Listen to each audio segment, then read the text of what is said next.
So let's continue talking about chemistry. Now, when we have smaller things like atoms and they start to interact with each other and form attractions or bonds, we start to get bigger things. And we're doing that by using or doing a type of chemical reaction. Now, when we think about this big word up here, which is obviously important to your body, metabolism, we tend to think about that as, how somebody processes food. For example, I might say, oh, she's got a great metabolism because she can eat like a whole cake and not gain an ounce, and I have a crappy metabolism because I even look at a piece of cake and I gain a pound. But it's not really about how you process food. It does relate to that, but it's not quite that. Metabolism is very broadly just all of the chemical reactions going on in your body. So that's going to include reactions where we build stuff and reactions where we break stuff down.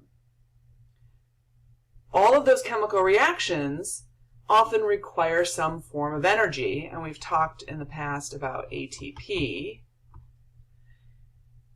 to run those chemical reactions. So the more chemical reactions I have happening, the more ATP I'm using. That relates to me needing to replace ATP, which means that I can consume more food without gaining weight because I'm using all those calories to make ATP.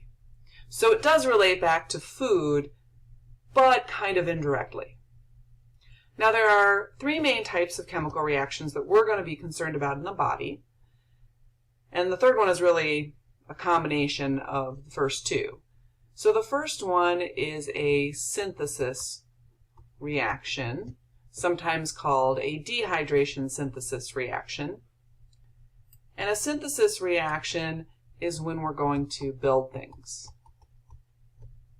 So if I wanted to draw a chemical reaction that represents kind of a generic synthesis reaction, I might have a small molecule A reacts with B, and they combine to form the larger AB molecule. The opposite of that would, of course, be decomposition, which is when I'm going to break things down. So a generic reaction for that might be taking my big AB and breaking it into its smaller components. The third type of reaction is called an exchange reaction, and this is really a combination of synthesis and decomposition. So an example might be, I take big molecule AB, react it with molecule CD, these molecules decompose and then synthesize into different molecules, giving us AC and BD. So I had to decompose them before I could synthesize them into something different. Now, most chemical reactions in your body result in a series of reactions, or sometimes we call those a cascade. And oftentimes, whatever I'm producing at the very end of that series of reactions will act as a limit to the starting of the whole series. So in other words, if I have plenty of insulin made, then insulin may block the overall production of more insulin until that insulin gets used up. Now, synthesis reactions, if I'm building things, are going to require the use of energy, right? So think about how tired you might be after you build a house. So I'm also going to have to throw some energy in here on this side of the reaction. Whereas when I decompose things and I break them apart, I'm going to get energy out. Now, if you think about your body, a common decomposition reaction might be digestion, or in my case, aging, where the body starts to fall apart and molecules break down, and you get the idea. Synthesis reactions could be anything from growing and making new cells to building muscle.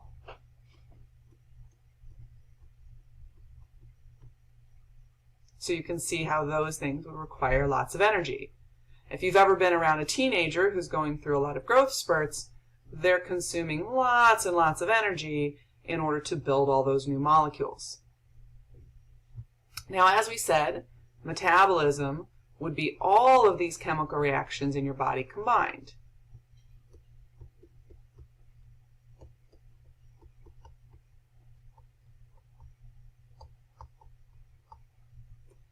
A couple of other terms that we can use to describe these types of reactions would be saying that the reaction is a catabolic reaction or an anabolic reaction.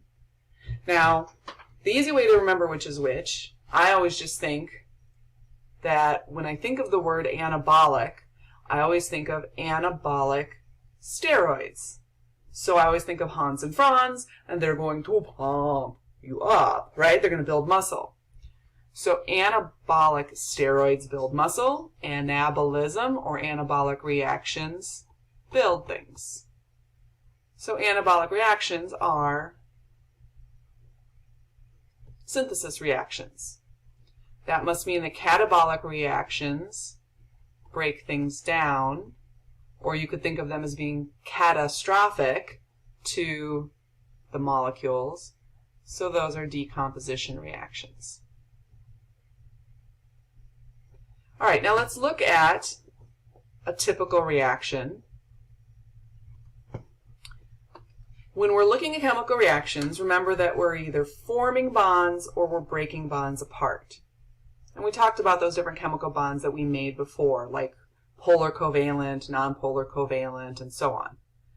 I like to think of bonds between atoms like pixie sticks. If I want to get the energy out of a pixie stick, all I have to do is break the pixie stick, and then I can pour the sugar in my mouth and I can get all that energy from it. So if I break a bond between atoms, I can get the energy out of that pixie stick and I can use it to drive something else. The more bonds in a molecule, the bigger that molecule, the more pixie sticks I have, the more energy that I can get from it. Now when we look at this generic reaction, anything before the arrow, so before this, would be considered a reactant.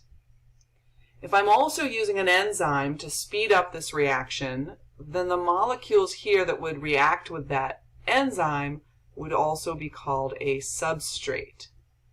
So a substrate is a reactant in an enzyme catalyzed reaction. What I get after the reaction would be my products. So if you think about a factory building toys, the toys are the products. So this particular reaction is showing the dissociation, which is the separation of ions of this salt molecule into sodium and chloride ions. So reactants or substrates are before the arrow, and the products are what we end up with. Now, I had you watch a video on organic molecules or biological molecules by Crash Course. So I'm just going to do a really quick overview of those molecules. So we have proteins, lipids, and carbohydrates. And then the one that they did not talk about would be nucleic acids. So proteins, if you remember, are made out of amino acids. Lipids are going to be different types of molecules. There are three main types. There are kind of the true fats. So those are the triglycerides that he talked about, the saturated and unsaturated fats. We also have steroids. And then we have phospholipids. Phospholipids are important for cell membranes. Steroids are important typically as hormones, chemical messengers. Fats are often used for energy storage long term, or they may be used for cushioning or protecting certain structures like the fat pad around the kidneys. Amino acids, build proteins, and they have lots and lots of different functions. In your notes that are posted online, you can find a whole series of different functions of those proteins. You have many, many different types of proteins, so therefore a wide variety of functions for those proteins. Carbohydrates are going to be named by how many sugars are linked together. So you can have a monosaccharide, which is 1, a disaccharide, which has 2, and then polysaccharides that are really big. And he talked about cellulose that you cannot break down. So that's kind of your non-digestible fiber in your diet that helps to keep stuff moving through your digestive tract. And then we had your other carbohydrates like glycogen that you store. So you can store that in your liver and muscles, and that helps you to replenish glucose in the bloodstream very quickly. So carbohydrates are mostly used for energy.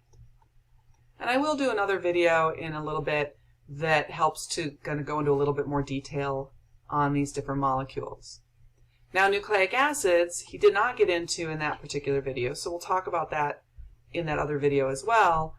These would be things like DNA and RNA. So these sort of determine who you are. Now, quick note, DNA is made up of segments called genes, and a gene codes for a protein. So in other words, you can think of your DNA as a big giant cookbook of recipes for how to make those guys.